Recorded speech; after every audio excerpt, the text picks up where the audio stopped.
以弗所書第1章。奉神旨意成為基督耶穌使徒嘅保羅，寫信俾喺以弗所嘅聖徒，就係喺基督耶穌裏面有誠信嘅人。願恩典平安從神我哋嘅天父同埋主耶穌基督臨到你哋。我哋主耶穌基督嘅父神係應當稱頌嘅。佢喺基督裏面曾經將天上面各種屬靈嘅福氣賜俾我哋，就好似喺創世之前，佢喺基督裏面揀選咗我哋，使我哋喺佢面前成為聖潔，無可指責。喺愛裏面，佢按住自己所喜歡嘅、所意願嘅，預先安排我哋藉住耶穌基督得仔女嘅名分，使佢榮耀嘅恩典得到稱讚。呢個恩典係喺佢所愛嘅仔裏面自由咁白白咁賜俾我哋嘅。我哋喺佢所愛嘅仔裏面，藉住呢位佢所愛嘅仔嘅血得到救贖，過犯得到赦免，都係按住佢豐富嘅恩典。呢個恩典係佢用各樣嘅智慧同埋聰明，充充足足咁賜俾我哋嘅。佢照住自己嘅喜悅喺基督裏面定義，叫我哋知道佢嘅旨意嘅奧秘，要照計劃到時機成熟嘅時候，就使天上嘅、地上嘅一切所有嘅，都喺基督裏面同歸於一。嗰位憑住自己旨意去周詳計劃而運行所有事嘅神，照住佢預先安排嘅，預咗我哋喺基督裏面得到基業，為嘅係要藉住我哋呢啲首先將盼望寄託喺基督裏面嘅人，使佢嘅榮耀得到稱讚。你哋喺基督裏面亦都係一樣。你哋既然聽見真理嘅道，就係使你哋得救嘅福音，並且相信咗基督，就領受咗所應許嘅聖靈作為印記。呢個聖靈係我哋得基業嘅憑據，直到神嘅產業得贖，使佢嘅榮耀得到稱讚。因此，我聽見你哋對主耶穌有信心，對所有聖徒有愛心，就不斷為你哋感謝神，喺禱告當中時時提到你哋。求我哋主耶穌基督嘅神，榮耀嘅父，將嗰個賜人智慧同埋啟示嘅靈賜俾你哋，使你哋更深認識佢。我求神使你哋內心嘅眼睛變得明亮，好使你哋知道佢呼召你哋得到嘅係何等嘅盼望，知道自己喺聖徒中間榮耀嘅基業係幾咁嘅豐盛，並且知道佢響我哋信嘅人所顯嘅能力係幾咁嘅浩大。呢個能力亦即係同一個大能大力，佢用喺基督嘅身上運行，使佢從死人當中復活，又叫佢喺天上坐喺自己嘅右邊，遠遠超過今生，甚至係來世一切執政嘅、掌權嘅、有能嘅、統治嘅，甚至一切有名嘅。神又使萬有都歸服喺佢嘅腳下，俾佢嚟管轄，又並為教會使佢做萬有嘅元首。教會係佢嘅身體，係嗰位充滿萬有者所完全充滿嘅豐盛圓滿。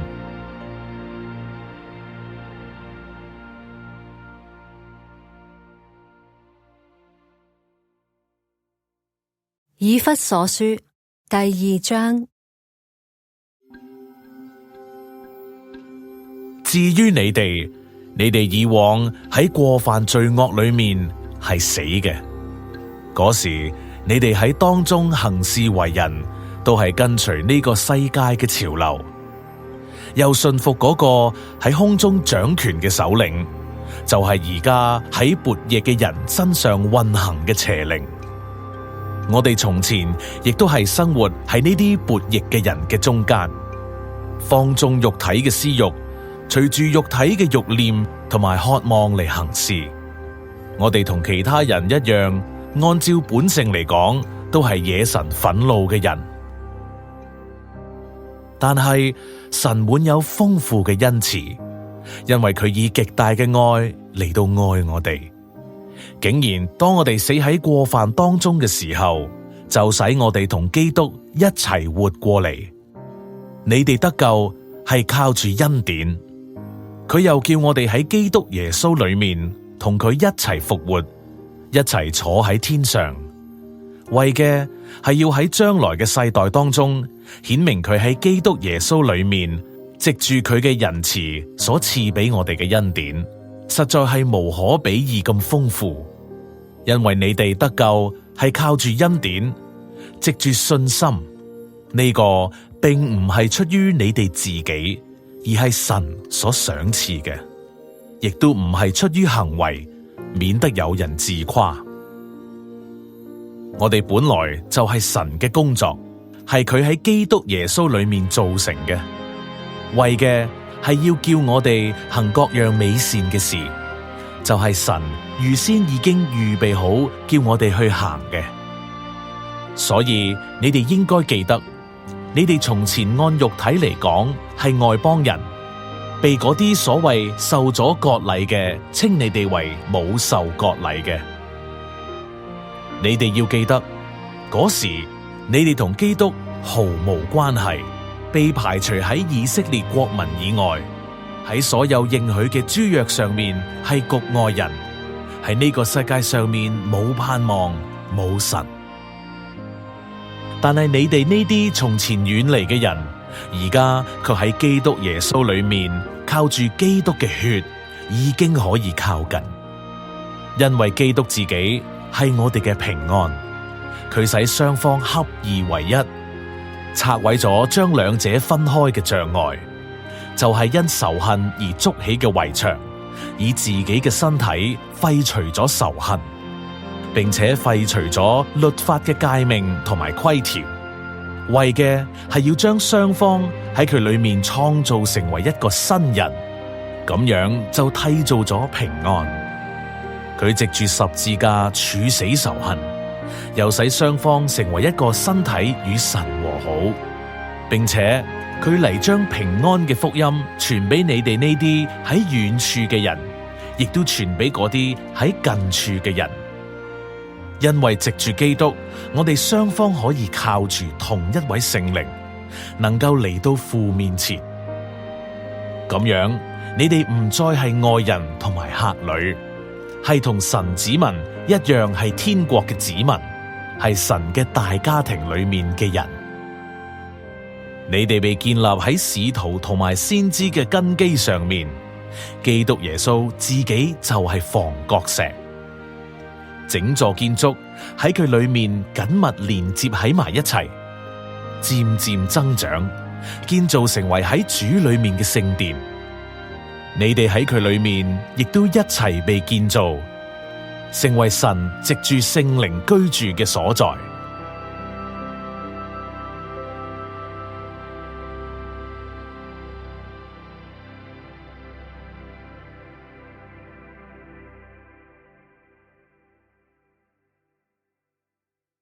以弗所書第3章。因此，我保羅呢個為你哋外邦人嘅緣故，成為咗基督耶穌嘅囚犯，向神祈求。你哋必定聽過神為咗你哋將恩典賜咗俾我，委託我關切你哋嘅職分，藉住啟示讓我明白福音嘅奧秘，就好似我以前喺信裏面曾經略略都提過。你哋讀過之後，就會能夠明白我對基督嘅奧秘所領悟嘅。呢個奧秘喺以前嘅世代並冇俾世人知道，唔似而家咁樣已經藉住聖靈向佢嘅聖使徒同埋先知啟示咗。呢個奧秘就係外邦人藉住福音喺基督耶穌裏面可以同以色列人一齊成為承受產業嘅人，一齊成為一體，一齊共享所蒙嘅應許。我成為咗呢個福音嘅僕役，係按住神所賞賜嘅恩典。呢個恩典係藉住佢大能嘅運行賜俾我嘅。我雖然喺所有神嘅子民當中係最微小嘅，但係竟然獲賜呢個恩典，要我將基督測唔透嘅豐富傳俾外邦人，並且要使所有人明白呢個奧秘嘅計劃係乜嘢。呢個奧秘本來係喺歷代以來隱藏喺創造萬物嘅神裏面，為嘅係要使天上執政嘅、掌權嘅，而家藉住教會可以知道神各樣嘅智慧。呢啲都係按住神喺我哋主基督耶穌裏面所成就咗嘅永恆旨意。我哋喺基督裏面，藉住對佢嘅信心，可以坦然無懼，並滿有把握咁嚟到神嘅面前。所以我請求你哋唔好因為我為你哋所遭受嘅苦難而灰心，因為呢個其實係你哋嘅榮耀。因此，我喺父面前屈膝，天上地上嘅家族都係由佢命名嘅。祈求佢按住佢自己豐盛嘅榮耀，藉住佢自己嘅靈，用大能使你哋心裏面剛強起嚟，以致讓基督藉住你哋嘅信心住喺你哋嘅心裏面，使你哋扎根喺愛裏面，根基穩固，就能夠同所有神嘅子民一齊明白基督嘅愛係幾咁嘅長、闊、高、深，並且能夠知道佢呢份愛係超出咗人嘅知識所能夠理解嘅，使你哋可以俾神嘅一切豐盛圓滿所充滿。神能夠照住運行喺我哋裏面嘅大能，成就一切遠遠超過我哋所想所求嘅事情。願佢喺教會裏面，並喺基督耶穌裏面得到榮耀，直到世世代代，永永遠遠。阿門。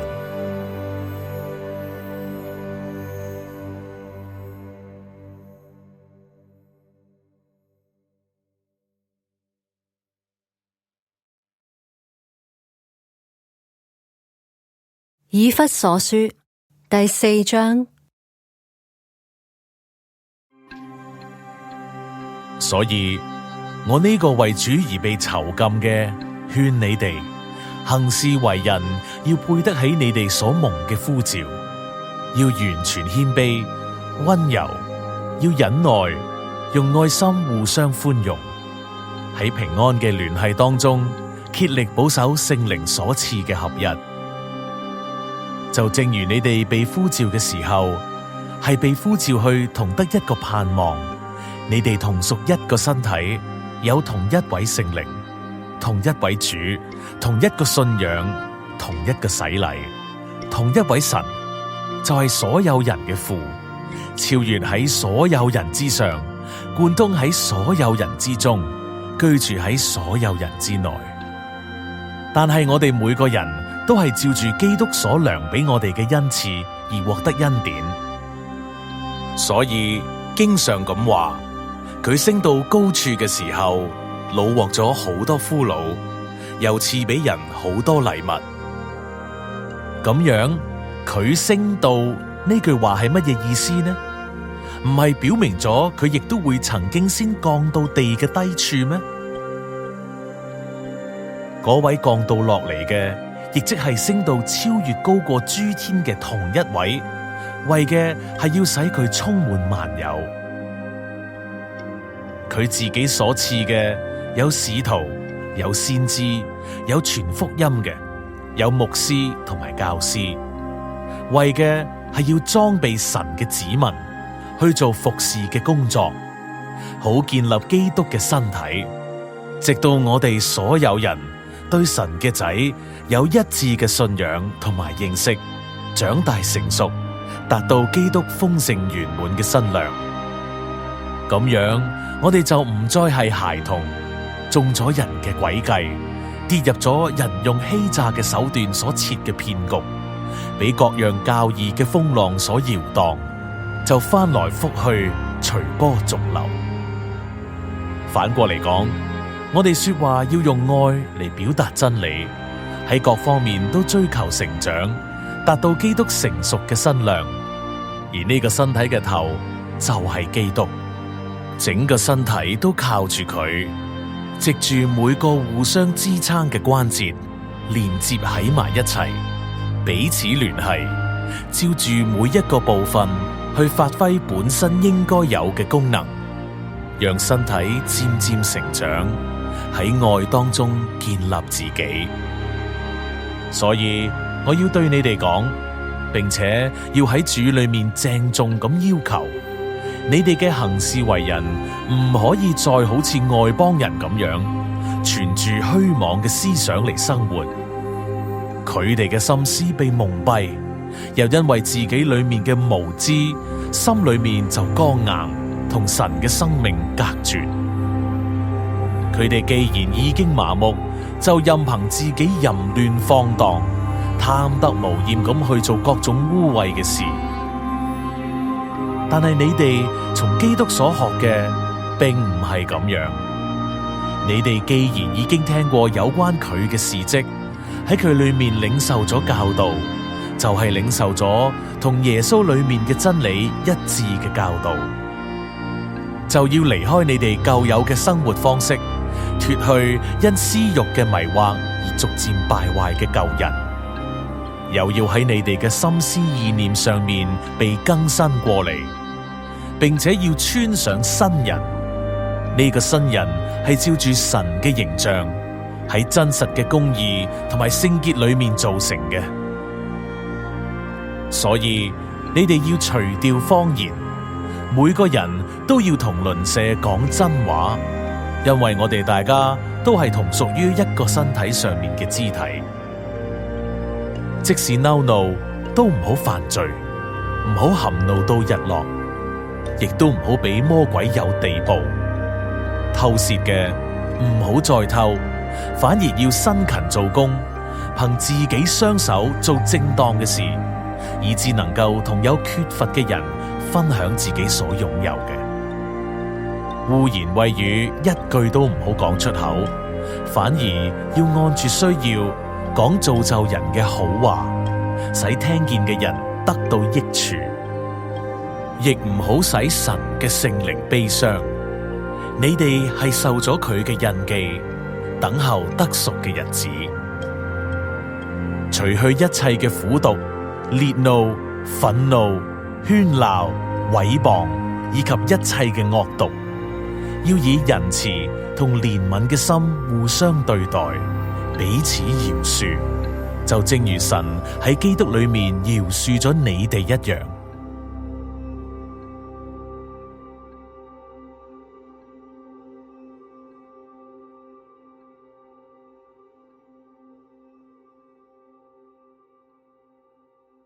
以弗所書第5章。所以你哋既然係蒙神疼愛嘅仔女，就要效法神，要喺愛裏面行事為人，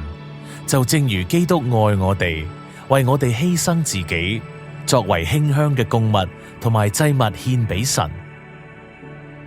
至於淫亂同埋一切污穢或者貪婪嘅事，喺你哋中間連提都唔好提，咁樣先至符合聖徒嘅身份。淫穢嘅、愚蠢嘅同埋粗鄙嘅說話都唔恰當，反而要講感謝嘅說話。因為你哋確實要知道，無論係淫亂嘅人、污穢嘅人、貪婪嘅人，喺基督同埋神嘅國裏面都係冇產業嘅。唔好俾人用虛浮嘅說話嚟欺騙你哋。正因為呢啲事，神嘅憤怒必定會臨到嗰啲悖逆嘅人身上。所以你哋唔好同佢哋同流合污，因為你哋從前係黑暗嘅，但係而家喺主裏面係光明嘅，行事為人要似光明嘅仔女。光明所結嘅果子，都係由一切良善、公義、誠實所組合而成嘅。你哋要察驗乜嘢係主所喜悅嘅，唔好參與任何黑暗冇益嘅事，仲要將呢啲事顯明出嚟。因為佢哋喺暗中所做嘅事，就算係講返出嚟，都會覺得羞恥。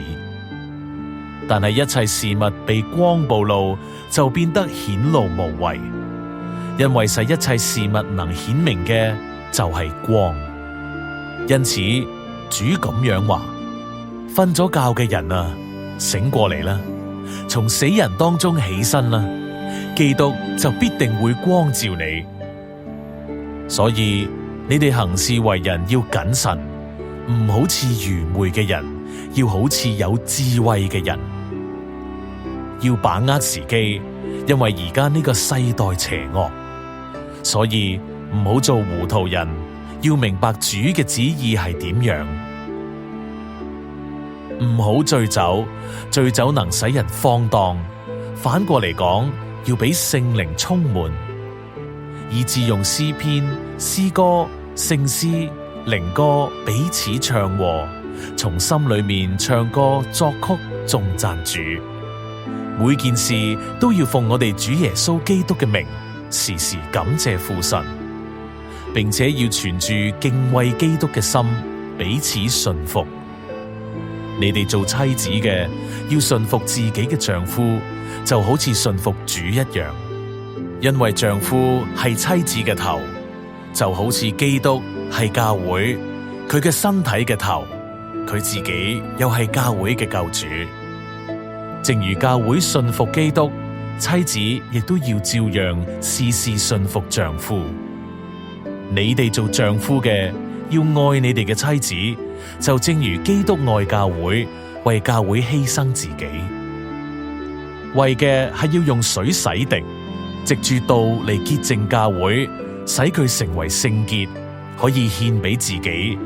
做個榮耀嘅教會，係冇污點嘅，冇皺紋嘅，冇缺陷嘅，而係聖潔嘅，同埋無可指責嘅。照樣，丈夫亦都要愛自己嘅妻子，就好似愛自己嘅身體一樣。愛自己嘅妻子就係愛自己啦。事實上，從來冇人會憎恨自己嘅身體，對自己嘅身體點都會好好咁去保養、愛護，就好似基督對待教會一樣。因為我哋係佢身體上面嘅肢體，就係為咗呢個緣故，人要離開父母，同妻子結合，兩個人成為一體。呢個係一個極大嘅奧秘，但我係指住基督同埋教會嚟講嘅。無論如何，你哋每一個人都要愛自己嘅妻子，就好似愛自己一樣。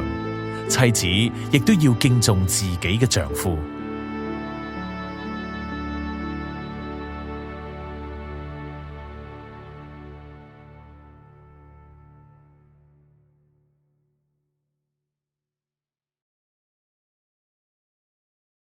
以弗所書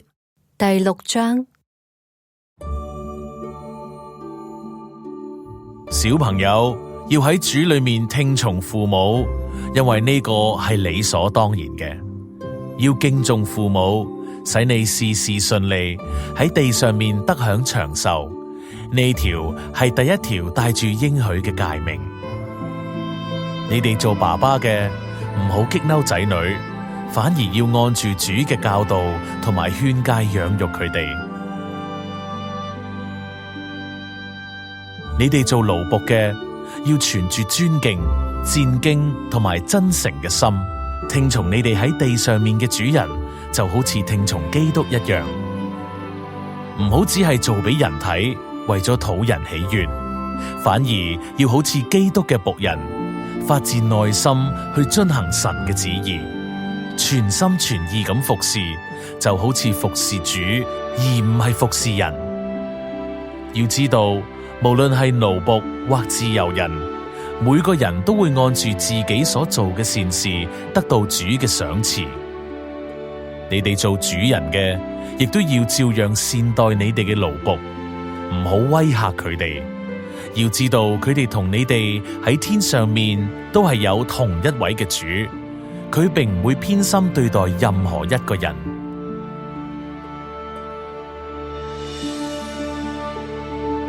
最後，你哋要依靠主嘅大能大力，喺佢裏面剛強起嚟，要着起神所賜嘅全副軍裝，好讓你哋能夠抵禦魔鬼嘅詭計。因為我哋並唔係同屬血氣嘅爭戰，而係同嗰啲執政嘅、掌權嘅、管轄呢個幽暗世界嘅，以及天上面嘅邪靈勢力嚟打仗。因此，要着上神所賜嘅全副軍裝，好讓我哋喺邪惡嘅日子能夠企穩住腳，並且喺成就咗一切之後，仍然站立得住。所以你哋要企穩。要用真理作為腰帶束腰，披上公義作為胸甲，要用平安嘅福音準備好，好似鞋着喺腳上面。另外，又要攞起信心作為盾牌，用嚟滅絕嗰個惡者一切燒住射出嘅火箭。又要戴上救恩嘅頭盔，攞起聖靈嘅寶劍，即係神嘅說話，藉住各樣嘅禱告同埋祈求，喺聖靈裏面時時禱告，並且要謹記呢件事，保持警醒，完全堅忍咁為所有聖徒嚟祈求，亦都要為我祈求，好讓我每次開口嘅時候都能夠有清晰嘅表達，使我可以放膽咁顯明福音嘅奧秘。為咗呢個奧秘，我成為咗戴上鎖鏈嘅使者，又求神讓我照住所當盡嘅本分，放膽咁宣講呢個奧秘。推基古就係嗰個親愛嘅弟兄，同埋喺主裏面有誠信嘅僕役，會將一切話俾你哋知，好俾你哋知道我嘅近況係點。為咗咁，我派咗佢到你哋嗰度，叫你哋知道我哋嘅情況，亦都叫佢嚟到安慰你哋嘅心。願父神同埋主耶穌基督將平安同埋滿有信心嘅愛都賜俾所有嘅弟兄，又願恩典跟所有用不朽嘅愛我哋主耶穌基督嘅人同在。